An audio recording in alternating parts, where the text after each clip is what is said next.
தொடர்பான கருத்துக்களை நம்மிடையே பகிர்ந்து கொள்வதற்காக பத்திரிகையாளர் திரு ஷபீர் நம்மோடு இணைப்பில் இருக்கிறார். அவரிடம் பேசலாம். வணக்கம் திரு ஷபீர்.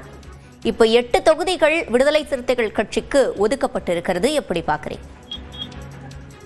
கூடுதலான இடங்கள் தேவை அப்படின்ற ஒரு கோரிக்கையோட தான் விசிகே இந்த கூட்டணி சம்பந்தமான பேச்சுவார்த்தை, அதே போல சீட் ஷேரிங் தொடர்பான பேச்சுவார்த்தைகள்ல அவங்களுடைய விருப்பத்தை அவங்க தெரிவிச்சிருக்காங்க.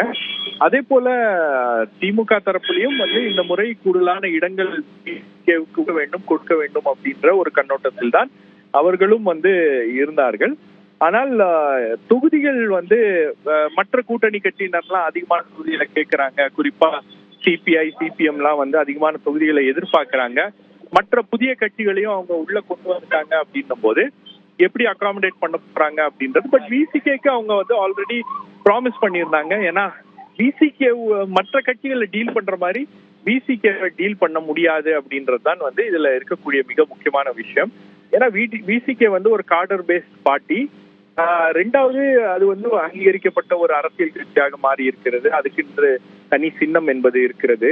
ரெண்டாவது அவங்களுடைய காடர்ஸ் எல்லா இடத்துலயும் திமுகவுக்கு ஒரு சப்போர்ட்டிவ் ரோல பிளே பண்றாங்க. ஒரு ஓட் பேங்க் இருக்கக்கூடிய ஒரு கட்சி அப்படின்னும் போது அதற்கான முக்கியத்துவம் அப்படின்றது திமுக அணியில காங்கிரஸுக்கு பிறகு விசிகேக்கு ஒரு முக்கியமான இடம் என்று இருக்கிறது.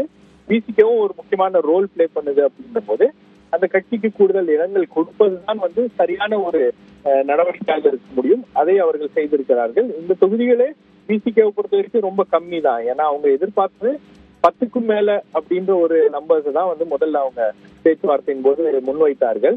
அந்த நம்பர்ஸ் அவங்களுக்கு கொடுக்காம ஒரு 8 தொகுதிகள் அப்படின்னு கொடுத்திருப்பது இது ஒரு பாசிட்டிவான டெவலப்மெண்ட். விசிகேவை பொறுத்த வரைக்கும் கடந்த விட 2 தொகுதிகள் கூடுதல் இடங்கள் கிடைத்திருப்பது. ஆனால் இது விசிகேக்கு போதுமா அப்படின்னா போதாது அப்படின்றதுதான் பொதுவான ஒரு கருத்தாக இருக்க முடியும். பொதுவான ஒரு பார்வையிலிருந்து நம்ம பார்க்கும்போது விசிகே ஒரு தலித் பார்ட்டி அப்படின்னு அந்த அந்த இமேஜையும் அவங்க மாற்றி இருக்கிறார்கள்.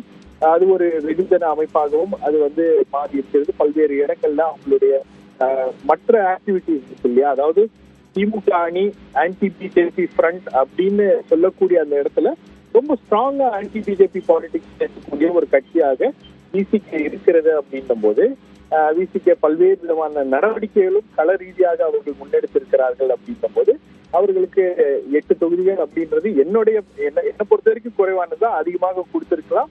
ஆனால் 8 தொகுதிகள் அவங்களுக்கு உதாசீனப்படுத்தாம அவங்களுக்கு திமுக கொடுத்திருப்பது அப்படின்றது ஒரு பாசிட்டிவான ஒரு டெவலப்மெண்டா தான் நான் பாக்குறேன்.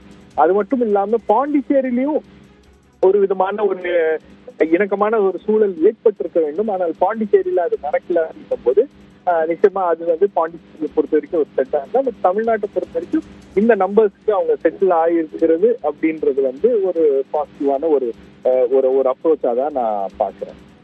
இணைப்பில் கருத்துக்களை பதிவு செய்தமைக்கு நன்றி திரு ஷபீர்.